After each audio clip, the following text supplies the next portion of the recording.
Inak som jej neublížila.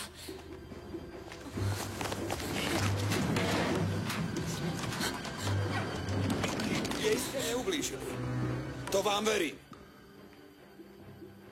Mala som sa celý deň starať o chorých ľudí.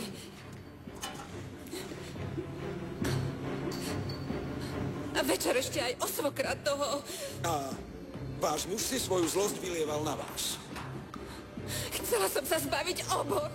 Aj Roberta, toho.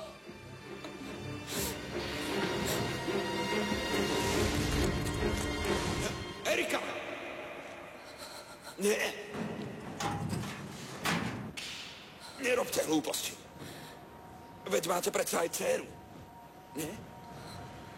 Povedzte mi o nej. Koľko má rokov? 16. 16. To jej predsa nemôžete urobiť. 16-ročné dievča ešte potrebuje matku. Dajte mi tú zbraň. Erika, prosím, spuste tú zbraň dolu. Pokojne. Pomaly.